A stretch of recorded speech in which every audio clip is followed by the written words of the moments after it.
This chapter, a little bit fancier than usual. We have ourselves some caviar with today's meal because Rob Gucci action is coming our way. It's actually already showcasing some stuff with Atlas. And then the next chapter, Monkey Jesus and Rob Gucci back at it again for a potential legendary part 2.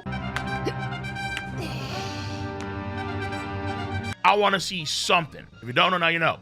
You can check out my live stream reaction to the chapter where on my Cole Requiem channel and also on my twitch.tv channel, links in the box below. And also, if you want to check out your boys' anime reaction content, you can go where? Onto my Kingu-san channel and of course my Patreon channel, links also in the description box down below. All links in the description box down below. So, as per usual for the chapter review, we're going to break it down step by step, piece by piece. First, the pacing and chapter structure. Second, the character components of the chapter. And then finally, the story progression components for this chapter. So let's get right into it.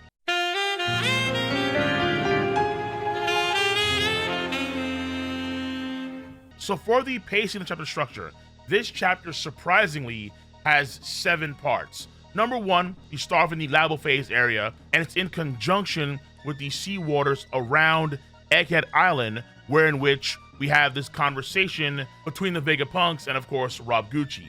Number 2 is Kamabaka in the Grand Line.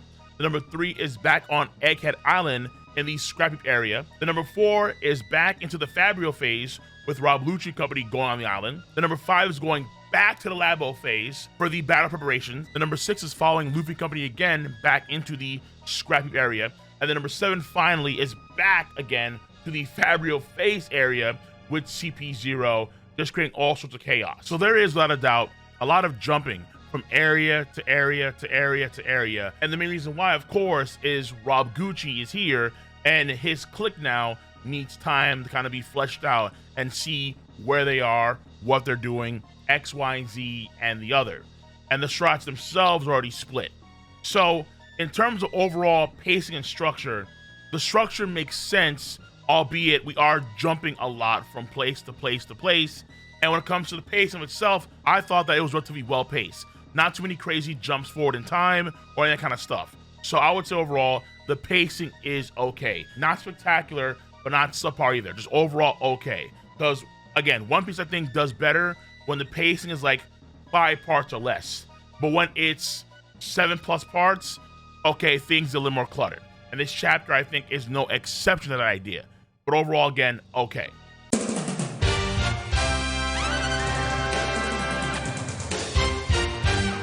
Now, for the character components for this chapter, numero uno, Dr. Vegapunk. Vegapunk reveals that he wants to create an ideal world through science, a world where energy is abundant and freely accessible to everyone.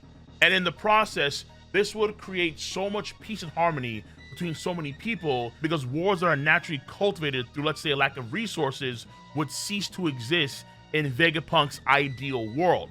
And Vegapunk proclaims that energy is already so abundant in the world, but folks currently in the world do not have the intellect and the means to actually siphon said energy off. Like, for example, in the world of One Piece, you would think that hydropower would be everywhere. Hydropower would be the go-to source of energy for the vast majority of countries. Yeah, there'd be some exceptions, like for example, Alabasta. Okay, fine, fair enough. Let's just Sky Islands. Okay, fine, I get that. But the vast majority of countries should be using hydropower. It should be easy as all hell. But that being said, energy exists everywhere, but folks don't have the means or the knowledge to actually utilize it. And Vegapunk's dream is to provide said energy. That's number 1. Number 2 is Stussy. So Stussy has great insight on Vegapunk and Egghead Island itself. Now, it's not necessarily clear if what she knows is, let's say, go on the Denden Wiki, actually doing research and actually figuring out the Vegapunks, who they are, and various things about Egghead Island, or if, let's say, she herself, because she was here before in the past, if, let's say, she had some sort of covert mission, like the same way Rob Lucci and Kaku and company had a covert mission for years in Water 7, What if Stussy played a similar role on Egghead Island before she became the queen of the Pleasure Quarters? Only time to tell, but Stussy knows a lot clearly. Now, number 3 for character is going to be Kaku. Kaku is not necessarily new, but more so a refresher course on Kaku as an individual, because he's excited, he's exploring and kind of like seeking adventure, like, oh my god, wow, space monsters, hey, let me go over here, woohoo! Kaku right now is moving and living very freely, and at times very recklessly, but this per se is not new for Kaku's character. If you just only recall Kaku from Enies Lobby, then you're forgetting Kaku from Water 7, because before he was a bad guy, when he was a part of the Galila Company, he was actually known as the Mountain Wind.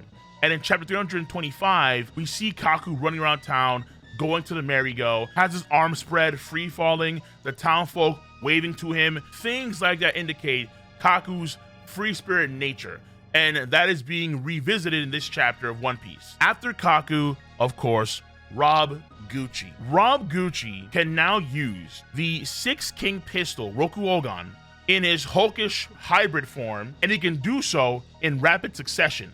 So remember, Rob Lucci's last attack on Luffy was not the 6 King pistol, it was the maximum ring 6 King pistol, the Saidairin Rokuogan. Saidairin Rokuogan! The reason why it was the maximum ring version of the attack was because he had undid his life return, his Seimin Kiken, and got bulked up again. The first 2 6 King pistols that he uses against Luffy in that fight was when he was in a smaller, more condensed form, because he actually activated life return. But the last one, again, he was hulked up again, it undid that technique. So now we're seeing him for the first time use the base version of the Rokuogan in maxed out bulky hybrid form. And he's able to do so in rapid succession, meaning it's back to back. Atlas takes 2 shots back to back of the Rokuogan. And in the past, that wasn't the case. There is a time gap between each of the Rokuogans that we see during that fight against Luffy in Enies Lobby. So all this to say that Rob Lucci has clearly gotten better when it comes to his skills. We find out during his cover story that him and all of CP9 essentially go into training, and we see the result of that training immediately on the part of Rob Lucci. After Rob Lucci, finally is Vega, Punk, Atlas for character. So her body is apparently mechanical, at least cyborg in nature, where she is, let's say, either completely inorganic, or as they say in Cyberpunk Edge Runners, non-ganic. So she's either non-ganic or she's like semi-ganic. Because when Rob Lucci does that first attack on her, her eyes crack. And then the second time, her face explodes. So moving forward, we can actually expect this to a degree with the other Vegapunks. And that is it for character.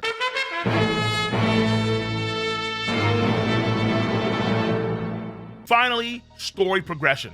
Number 1, Caesar Clown and Judge have been fighting. Lumps on their faces, and they recall Dr. Vegapunk. Even though we haven't seen a full-on Mats flashback, we do know, based on various statements from Caesar Clown, from Queen the Plague, that all the scientists in that group have a rivalry with one another. That is the first thing for story. Number 2 is actually a low-key thing I noticed. When I was going to the chapters, I actually realized that for some reason, and this could be an error on Oda's part, this could be a mistake, but I'm gonna say just in case it's not a mistake. Circling the main skyline cloud that separates the Fabrio phase from the Labo phase, there is a number and like a set of lines. And that number in this chapter is 72. But in previous chapters, in chapter 1067 and 1064, that number was 66. Why the number changed? Part of me at first thought that it was temperature, because just how we have, let's say, ACs in our own room that control the temperature of the room, well, there's an island AC that controls the entire temperature of the island itself. And so I thought, okay, so maybe previously in, let's say, 1064, it was 66 degrees. And then now it's 72 degrees. So it'd be kind of neat, let's say, have an actual icon on the cloud itself that tells you what the temperature is. But then I realized, hold on now, time out. One Piece is a Japanese series. They're gonna use Celsius, not Fahrenheit. And 72 degrees Celsius, that is a massive mega no-no. Oda he could be using Fahrenheit Plus they troll the Japanese fandom, which would be funny. But ain't no Japanese fan gonna pick up this volume of One Piece if there's actually Fahrenheit metrics instead of the usual Celsius metrics. So ain't no way in hell. Therefore, 72 degrees Celsius, no, that's like 157 plus degrees Fahrenheit. That's not gonna happen. So what this number means, I'm not too sure exactly, but this number could potentially steadily over the course of the arc increase, and that could indicate again something. After that, we do have more Seraphim Warlord names in this chapter. So we have S-Bear for PX Kuma, we have S-Hawk for PX Mihawk, we have S-Snake for PX Boa, and we already knew previously that the Jinbei Seraphim was called Shark. Now it's S-Shark. Each of the warlords that are Seraphim now, they may have a unique name tied to them like that, S something. Now after this, for story, is Rob Lucci and his clique abandon their ship and they raid the island using S-Bear's Paw ability. And that in of itself does have me a bit concerned, because it is impressive that the Seraphim can actually utilize Kuma's ability, but in my book, there has to be some sort of restriction on that ability. It just cannot be Bartholomew Kuma's ability completely recreated in a Seraphim. The reason why I feel this way is because Oda said in an SBS years ago, SBS 48, that, and I quote, "the same powers don't exist twice at the same time," referring to devil fruits. So at no point in time will the same powers completely exist for the same abilities. There has to be some difference here. And this is the reason why, even though Momonosuke has the same abilities as Kaido does, there is a difference between Kaido and Momonosuke, where Momonosuke is a pink dragon and Kaido is a blue dragon. And technically speaking, the model of his devil fruit, Kaido's fruit, is model Azure Dragon. The Azure in that dragon is a very important distinction for the ability itself. Then, as Vegapunk admitted, it is a failure. Even though it's like a 99% we're there, it's still not 100%. But also, it took him 20 years to create said fruit. I understand that obviously after he gained said insight, he could probably do it quicker, but how much more quicker is quicker? Honest to God. Because if S-Shark can utilize every aspect of the swim fruit, and Senior Pink was taken in only a few months ago, from this point in time in the actual manga, the way I see it ultimately is that's kind of similar to the Pacifista, where they can utilize Kizaru's laser beam to an extent, but it's only to an extent. So I'm hoping that's the case here, and we're not actually giving the Seraphim like the full onset abilities of other active, keyword, active devil fruit users. Now after all that, Bartholomew Kuma bounces Kamabaka. It should take Kuma ideally a few days to get to Egghead Island. Since Kamabaka's in the Grand Line, Egghead Island's somewhere in the New World, and we know that it took each of the Straw Hats several days from Shiboni Archipelago to their locations that they would stay in before the 3D 2i time skip. However, this is something that right now really only applies to other people. We don't know how fast Kuma can move when they smack themselves across the world. So potentially, Kuma could actually move faster, much faster, across the planet when he smacks himself. So we'll see soon enough how that works out. But as a result, he is leaving Monkey D. Dragon behind. Despite his very mobile wind ability, he's very stationary. He's very stuck, doing essentially nothing until Oda is ready for Dragon to do whatever he's gonna do. It's unfortunate, but Oda wants to keep this man bedridden. Hoping in the near future, Dragon will do something. After that, Vegapunk reveals his dream, and it's in lockstep with Luffy's in so many ways. However, in the process of trying to find said abundant free energy, he has always come to one specific conclusion or one specific idea. The idea of the ancient times and this ancient energy. This same energy actually powered this giant robot that attacked the Holy Land centuries ago. This energy is now one of the like major pivotal points of the final saga of One Piece, and arguably could have ties to the One Piece itself. In the future, this will require, of course, a video diving deep into this idea of this ancient energy. But then after this, Vegapunk does confirm that this is the reason why the world government wants him dead. He just simply put knows too much. How exactly they realized, not too sure. I still want to believe that in some ways it does tie to whatever happened to the Lucia Kingdom, because Rob Gucci's words would indicate such. And this also confirms what Shaka the Good was saying in chapter 1064, where basically he stated, I may die soon. So Vegapunk wants to go on the journey. Is there a possibility that Vegapunk does die before going on the ship? Let's say Rob Lucci or Stussy or Kaku or a whole other party actually come in there and they do take out Vegapunk. It is very possible. But as CP0 arrives and the Vegapunks are preparing for battle, Prepare for battle! we find out something very interesting, a curveball out of left field. Sentomaru's here too. Yo, what?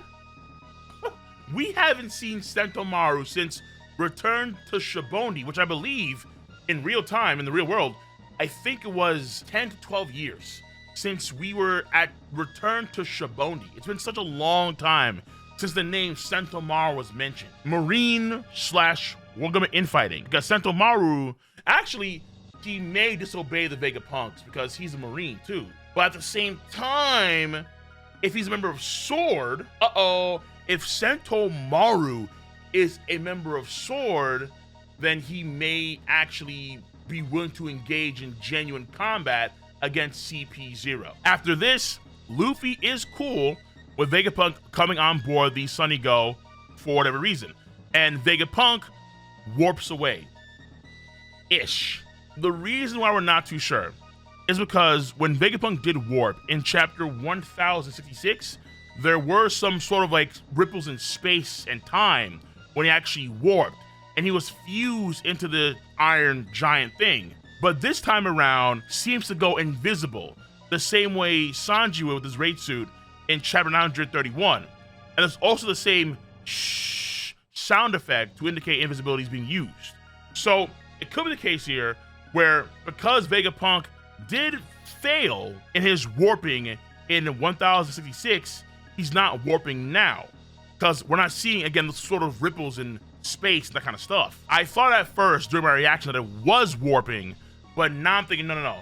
He's probably going stealth, going invisible, and just ultimately gonna fly up there. After this, Stussy, of course, knows a lot about Egg Island, and I did forget to mention this in my character section of the video, but Stussy does have a quirk, not in my hero ability, but she has a quirk where she has intel, but she reveals it late, and it's already too late in some cases to where Kaku is continuously getting shafted because of her late delivery. No one likes a cold pizza, and she is continuously delivering cold pizza. Oof. Now there's a neck tip. I'm not giving you anything. You owe me money. After all this, we found out even more about Egghead Island, where apparently the Labo phase is surrounded, called the Frontier Dome. If anyone infiltrates this dome and they're an intruder, then they will get blasted by a laser beam. And it makes a lot of sense considering how it's within this dome the greatest mine in human history is literally being stored and literally growing non-stop. Around the clock Kizaru? Yeah, I think that does a pretty damn good job defending the greatest mine in the world. After this, finally, Atlas versus Rob Gucci. And even though Atlas has some pretty neat tech, light gauntlets that can actually grab holograms and X, Y, and Z in the other, Rob Gucci was not playing around. Gives Atlas a Roku Ogon, no mercy. Another one. He double tapped 2 6 King pistols, and Atlas is alive, but barely breathing. So good for her, hopefully at least, that Monkey Jesus is now running past with Jinbei and Chopper. So we'll see in the near future how this plays out. It's going to be very, very saucy, ideally. But knowing Oda and how Oda wants to tell a pretty good story, it won't just be a Luffy flexes hockey at Rob Lucci, he passes out. There's a very good chance not gonna happen. Has to be more depth to it. But that being said, that is it for the clearly the largest section of this video, the story progression components.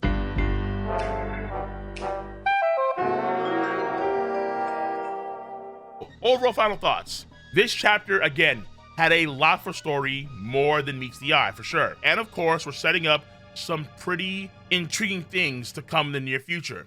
Kuma is inbound and could be coming quicker than anticipated. We do have the revelation of Vegapunk's dream and this infinite free energy for everyone.